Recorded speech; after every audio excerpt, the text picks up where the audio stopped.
On today's episode of the Midweek Ramble, I'll be sharing with you 5 knitting techniques that I'm avoiding trying because they just give me the heebie-jeebies. So if that sounds like the cozy, relatable knitting entertainment you need right now, then grab a beverage that makes you feel good and let's dive in.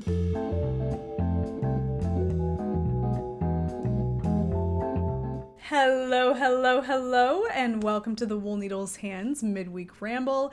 My name is Tayler, and I will be your host. For today's video, we're going to be venturing into 5 knitting techniques that I have been avoiding because they give me the heebie-jeebies. Now, I'd like to think that I'm not alone in this anxiety that I have around particular knitting techniques. I know that a lot of us tend to have certain areas of our craft that we just don't want to venture into, whether it's because it's just too complicated or it seems like it's going to be too time consuming, and we really just want to stay in that fair weather space within our craft. In fact, this idea for this week's Midweek Ramble was submitted via the Wool Needles Hands tip line by a lovely viewer requesting for something along these lines, because this individual also had their own knitting related fears and she knew other people who had theirs as well and thought that this would be an interesting topic for discussion, and I could not agree more.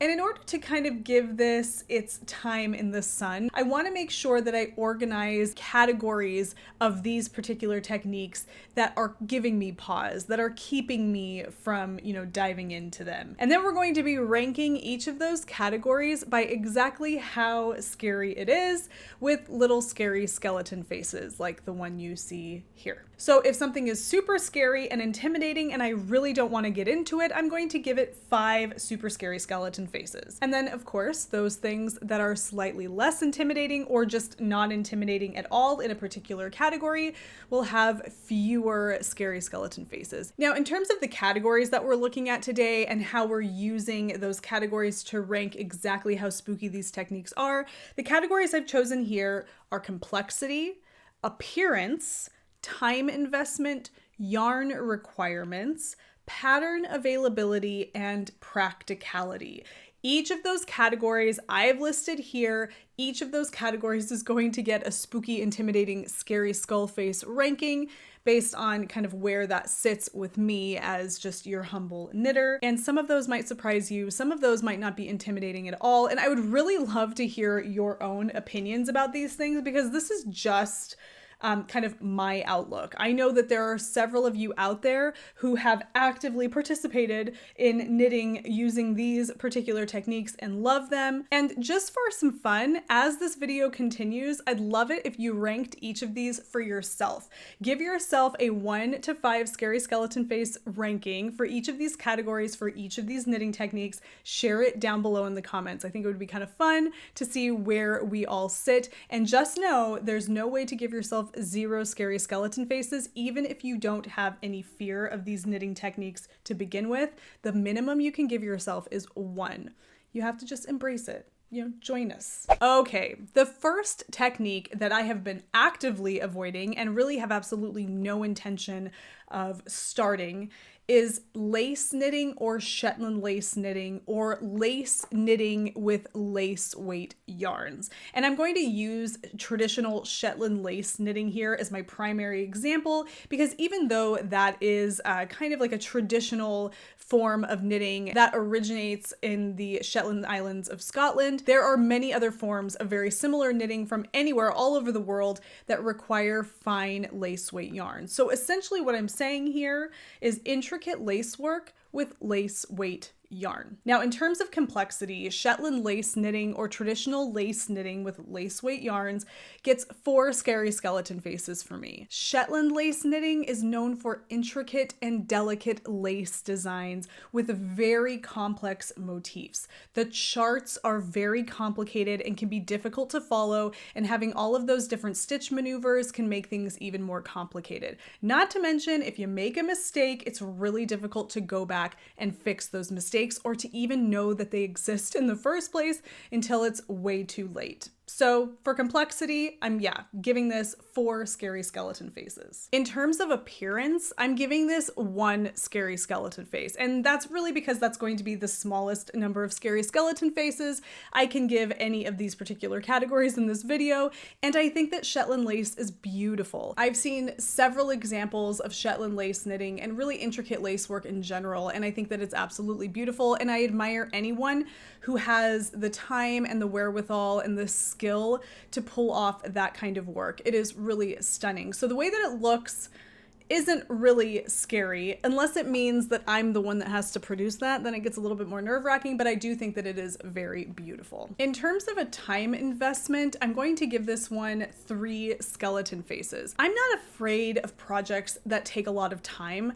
That doesn't really give me pause initially speaking. However, the reason that this makes me nervous, you're going to be spending all of that time executing really complicated stitch patterns and motifs and designs with really fine yarn, but you get where I'm coming from. That's going to be a lot of time spent doing something that is really intimidating. And I know some of you are probably saying, pull up your big girl panties and just give it a stab. I hear you. I know you're out there, but just know that even though I am a relatively seasoned knitter, I tend to be a fair weather knitter. So this is just my outlook. This is just my perception. It may not be yours, but it is absolutely mine. In terms of yarn requirement, I am giving this a full 5 scary skeleton faces. Now, I love lace weight yarn if it is made of silk and mohair and I'm pairing it with something heavier, but by itself, I have 0 interest. I don't want to work with it. I don't want to dive into patterns and designs that require it. I just don't have any interest. And quite frankly, I don't want to manage it while I'm working with it. It can be very complicated to manage really fine lace weight yarn, and for me, it's a no-go. I don't see anything about that is appealing to me. Again, you might feel differently and that's okay, but for me, lace work with lace weight yarn is just not my cup of tea. And generally speaking, working with lace weight yarn is just really not my thing. In terms of pattern availability, I'll go ahead and give this one 2 scary skeleton faces. And there's a reason for that. Now, when it comes to traditional Shetland lace work, where you are knitting with cobweb gossamer lace yarn, there's not a huge variety of patterns unless you really know how to look for them on Ravelry. But they are out there. And in fact, there are a lot of really excellent books about this very style of knitting. And so if this is something that strikes your fancy, there's definitely availability there. When it comes to practicality, I'm giving this a full 5 scary skeleton faces because let's face it, you guys, this particular style of knitting just doesn't fit my lifestyle. I have 2 young boys, lots of things going on when they return home from school. There's noise, there's various different activities going on. We're socializing with families with other kids. And then at the end of the day, when I do get that time to sit down and knit, it's not really time that I want to spend working on something that requires such close focus and really great attention to detail. Because at the end of the day, or at the end of my day, I just don't have a lot of that. So for our first scary knitting technique that I have been avoiding, traditional Shetland lace knitting to be precise, this one gets on average 3.3 scary skeleton faces. For our next knitting technique that personally gives me the heebie-jeebies,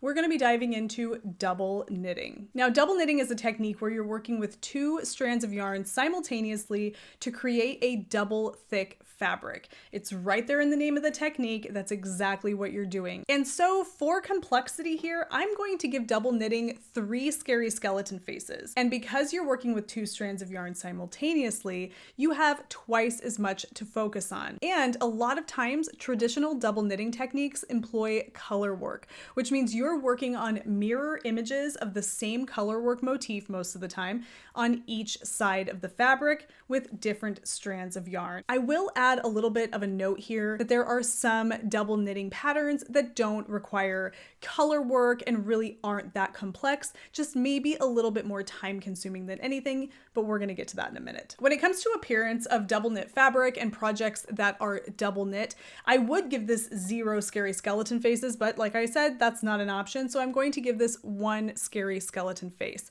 Double knit projects are beautiful. Double knit fabric is squishy and lovely, and when there's color work done with a double knit project, it really is something special. I admire folks who are able to pull it off, like I said before. That just isn't going to be me, not anytime soon. So we're going to keep this one pretty low because I do think double knitting is beautiful. I'm going to give that only one scary skeleton face. In terms of time investment, I'm actually going to give this one 2 scary skeleton faces because it does require an investment in time, more so than your average knitting project, because you are working 2 strands of yarn, essentially producing 2 fabrics at the same time.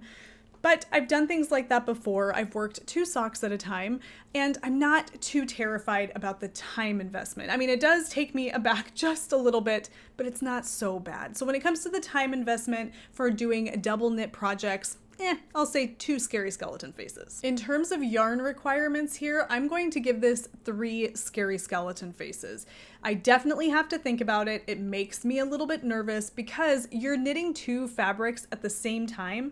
That's going to require more yarn. Now, I wouldn't go so far as to say you're going to require twice as much yarn. It seems like that would be the case. I don't have any experience doing any kind of a double knitting project, so those that are more knowledgeable and have more experience about this can mention it down in the comments. However, it does require significantly more yarn than your traditional knitting counterpart. So yes, yarn requirements concern me. It gives me the heebie-jeebies. That's a lot of added expense and investment, and I'm just not interested in that technique enough to make that investment. So yeah, 3 scary skeleton faces for the yarn requirements. In terms of pattern availability for double knitting, I'm going to give this one 4 scary skeleton faces. Now, I don't know if I can say that this spooks me, but the thing is, there's just not a lot. There's not a lot of variety there to really spice it up for me. And so it just causes me to kind of stay in that place of uncertainty where I just feel like it's not a technique I want to venture into. It gives me the heebie-jeebies. It's a time investment, it's very complex, and there's not a lot of variety in terms of pattern availability to motivate me to try it. In terms of practicality, it's really not practical for where I live in the world. I live in the Southwest United States. It is warm here in the summer. I take that back. It is hot here in the summer. It's warm in the spring and the fall. It gets very cold in the winter. But even in the wintertime, double knit fabrics, if it were hats or a cowl or something like that, maybe a nice cowl. In fact, I do have a double knit cowl that I absolutely adore, but the only reason it's double knit is because I created it on my Centro knitting machine. Obviously, that doesn't count in terms of what we're talking about today because I did not produce that with my own 2 hands.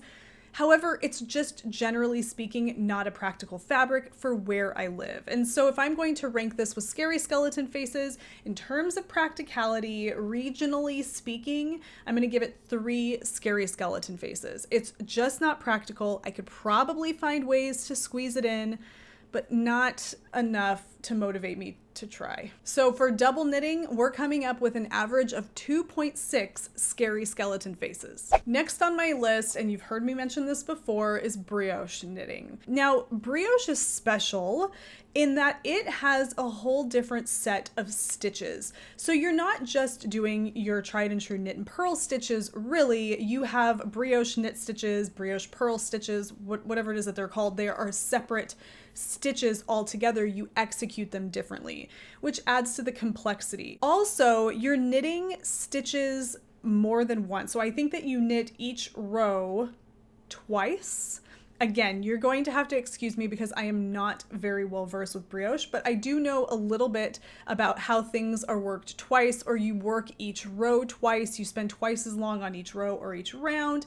So it adds that level of complexity to the technique. So when it comes to complexity for brioche, in terms of all the different techniques that are unique to brioche, all of that adds up to me to, I would have to say, 4 scary skeleton faces for the brioche technique, in terms of complexity. It seems very complex. And again, I'm ignorant to it because I've never done it. I've never tried it. And you can go ahead and give me that don't knock it till you try it until you're blue in the face. I'm sorry. But yeah, 4 scary skeleton faces. I'm going to write it down so I don't forget. 4 scary skeleton faces for complexity for brioche. Now, as it relates to the time investment for brioche knitting, I'm going to give this 3 scary skeleton faces.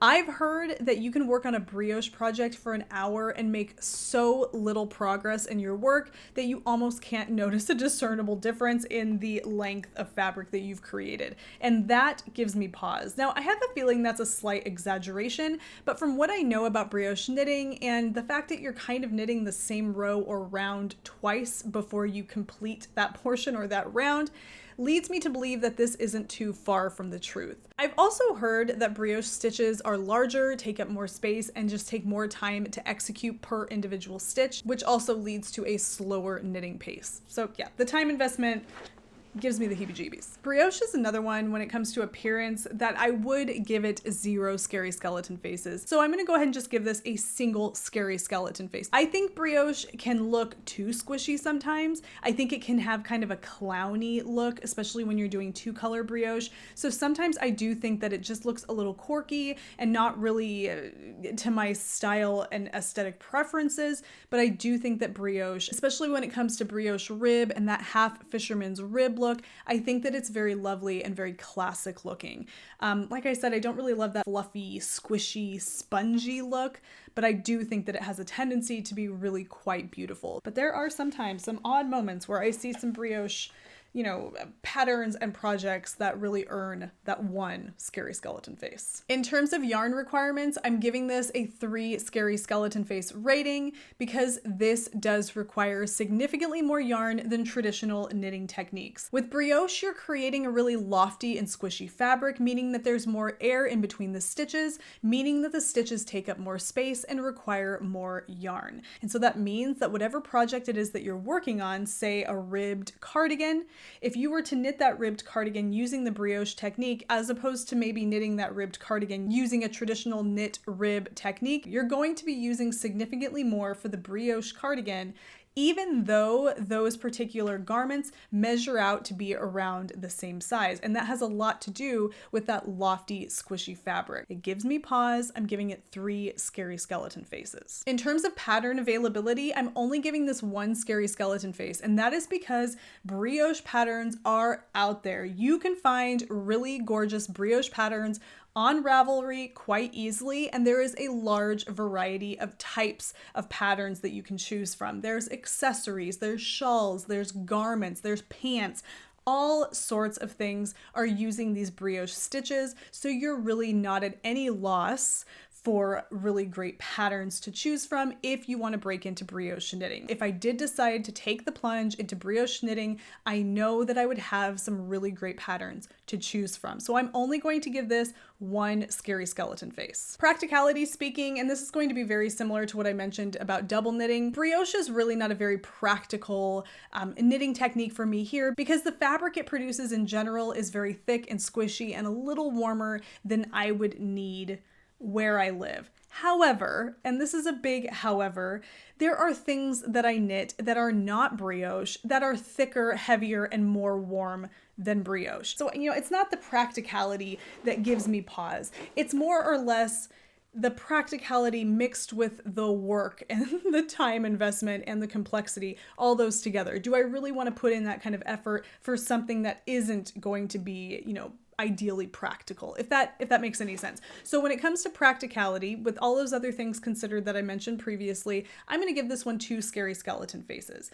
I'm not afraid of knitting things that are impractical, but when it comes to brioche, I just don't know if the juice is worth the squeeze. That's all I'm saying. So on average, brioche is going to break in at 2.3 scary skeleton faces. All right, this next particular knitting technique, I want to say it's less of a knitting technique and more of like an offshoot of the knitting craft. And I know that this also is something that can be done with crochet as well, but we're gonna just focus on knitting here, and that is amigurumi. I have seen so many amigurumi, you know, knits and things that people have worked on and works in progress amigurumi. I see the little like kits that you can get in the store. I think that amigurumi is absolutely adorable, but it's just not for me. Let's start with complexity and go ahead and rank that. And when it comes to complexity, I'm going to give this 4 scary skeleton faces. Now, it's not necessarily that the knitting is really all that complex, because most of the time when you're working amigurumi, you know, designs, you're working with stockinette stitch or garter stitch. There's not any kind of intricate stitch design. It's the working with the really small needles and creating little tiny pieces that just adds a level of complexity and frustration that I'm not interested in getting involved in. I really just think that considering all of these little tiny small working parts, keeping track of all of that, assembling it, stuffing it, that whole thing, all of the complexity involved in that, I really don't think it's worth it. So yeah, I'm giving this one 4 scary skeleton faces for complexity. In terms of appearance, I'm gonna go ahead and give this one 1 scary skeleton face. You guys listen, I see some of those things and it's so whimsical and lovely and adorable. I wish I had the interest in it, but I just don't. Amigurumi stuff is absolutely adorable. I would give it 0 scary skeleton faces, but I can't break my own rules. In terms of time investment, I don't even know. I can't imagine that amigurumi takes a ton of time because these are very small projects. So I'm not gonna say that I'm ranking this the way that I'm ranking it because of how much time it takes.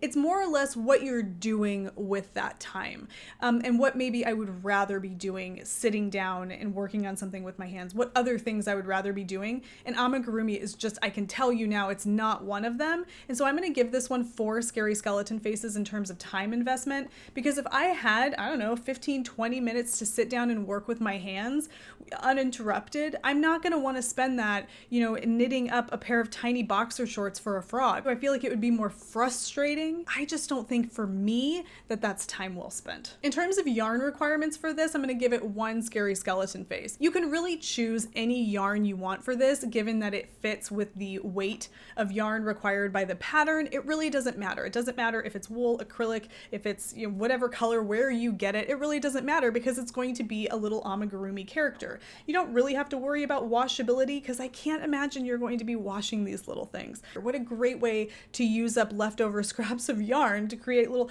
amigurumi figures or what have you, which that is a really great way to use up those scraps. I don't want to do it, but it's an option for you if you want to do it. But when it comes to yarn requirements, that doesn't bother me at all. So only 1 scary skeleton face for that. In terms of pattern availability, this is also only going to get 1 scary skeleton face.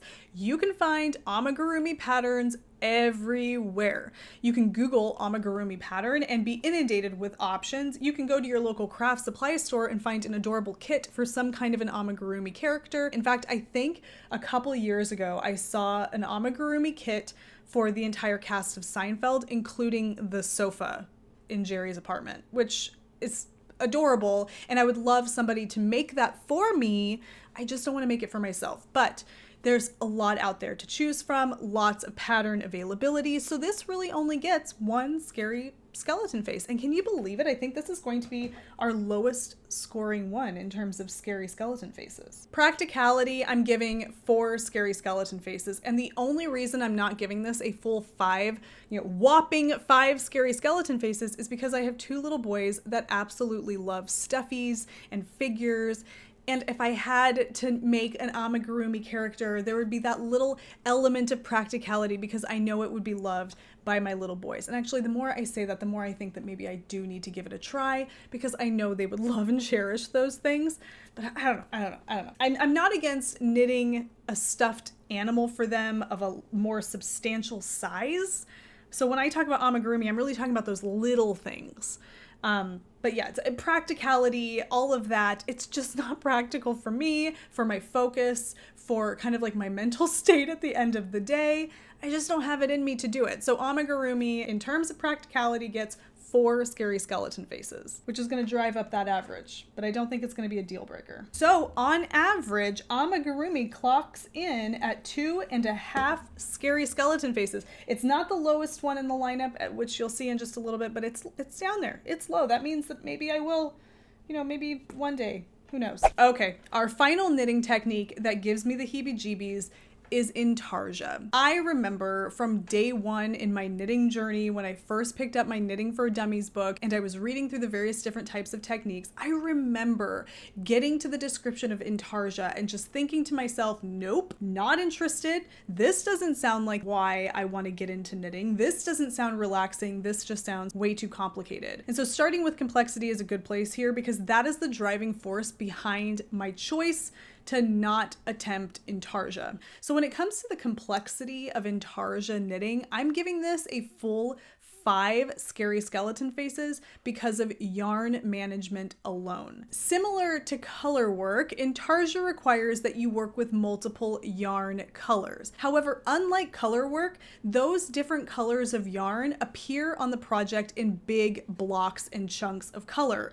There's not really a repetitious pattern of color changes. You may just have an all over black sweater with a really big ice cream cone on the front in different yarn colors, which can't really be knit using stranded color work techniques. You have to manage the yarn differently so you can make those color changes abruptly and very infrequently. And so because of that, yarn management can be very complicated. You may have separate balls of yarn going, hanging off of one part of your project that have to be attached to the project at the same time. You can have bobbins of different colors of yarn. Things can get tangled, things can be complicated, which can lead to frustration. Now again, I'm not super versed in Intarsia knitting as I've never done it before, but from the research I've done on the process, it just seems like all of that yarn management is more than I have an interest in trying to handle. In terms of appearance, I'm going to give this 3 scary skeleton faces. And that's not because I'm scared of the appearance, it's because I just don't like the way that it looks. Now, I have in the past shared with you a sweater pattern that kind of to me struck that stranded color work chord. What really drew me to this was this interesting design in the yoke of this sweater. However, I did realize that it was an Intarsia detail that was being done on the yoke of the sweater. So that's kind of an exception here. But generally speaking, I just don't love the way really bold color blocks across fabric look. I don't like the idea of having like a big letter on the front of my sweater, or like I said, like a big snow cone or an ice cream cone. I think that it can be really cute for children's clothes, and I might be more inclined to give it a try if I'm knitting a very special sweater for a child that I know is going to wear that sweater and get lots of wear out of that sweater. But in this particular case, I just don't think that the appearance makes the juice worth the squeeze. I just don't like the way that it looks. It's a little too kitschy. It's a little too quirky. I've yet to find a pattern, save for this one that I mentioned, that really draws me in the direction of Intarsia.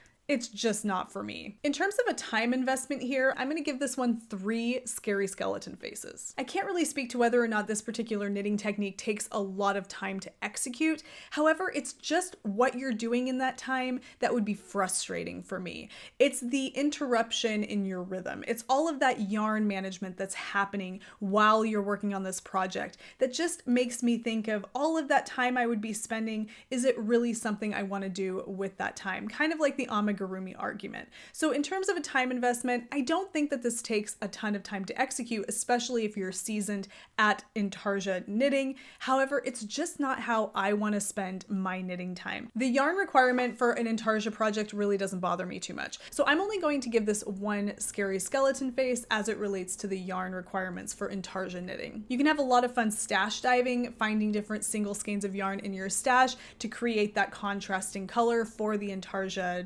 design on the piece. So I think that yarn requirement here is really not scary, and it can actually be kind of interesting to come up with the colors to create those really bold and vibrant blocks of color. In terms of pattern availability, I'm giving this a full 5 scary skeleton faces. I'm sorry to say this, and I don't like to use this word to describe, crafty projects, even though I think that in a lot of cases it can be very appropriate. But I find that a lot of the Intarsia patterns that I see are tacky. I just don't think that they look great. Now, there are some exceptions to that, very obvious exceptions to that, but I just feel like there are more patterns available for Intarsia knitting that err on the side of that tackiness than on the side of appealing and classy, or even just wearable. I don't know. I just think that when it comes to pattern availability, there's just not a great variety. So I'm giving this one 5 scary skeleton faces because there's not enough variety out there to motivate me to break into Intarsia knitting. I don't know, you might be different. Leave in the comments section down below some suggestions for any of these particular knitting techniques for great patterns that might motivate people to try. Yeah, but for Intarsia knitting, I just haven't found that yet. In terms of practicality, I'm going to be speaking more here about how practical it is for me to execute this particular technique, less so than how practical it is for me to use these particular items. Because Intarsia projects and Intarsia finished objects are no more or less practical than some of the other things I've knit before. They kind of don't really fit into my style and aesthetic, but when it comes to like whether or not it's practical for me to wear or use in my home, I don't think it's any more or less practical than, like I said, some other things. But when it comes to executing that technique with my lifestyle, it's not very practical. I don't want to be managing that many balls of yarn in that way. I don't want to have to store that in a way that I can grab and go and not have it get tangled up. I just don't want to have to deal with it. There's too many moving parts. There's too much going on there. I don't really like the way that it looks. The juice just isn't worth the squeeze. So I don't know if I actually mentioned it, but in terms of practicality, that is 5 scary skeleton faces. So that brings us to an average of 3 scary skeleton faces for Intarsia. All right, so now we can rank each of these 5 particular knitting techniques by how spooky they are using our scary skeleton face ranking system. And coming in at the least spooky of these particular knitting techniques, we have Brioche Knitting. So I guess the one that I would be most inclined to try, the one that gives me the least amount of the heebie-jeebies, would be Brioche Knitting. That is 2.3 scary skeleton faces. Coming in next is Amigurumi with 2.5 scary skeleton faces. Following that is Double Knitting with 2.6 scary skeleton faces. Coming in at second place, meaning the second most spooky, heebie-jeebie inducing knitting technique, is Intarsia with 3 scary skeleton faces. And topping off the list, the one that gives me the most heebie-jeebies and that I can really say with almost 100% certainty that I will not do is Intricate Shetland Lace Knitting, or Intricate Lace Knitting with lace weight yarn.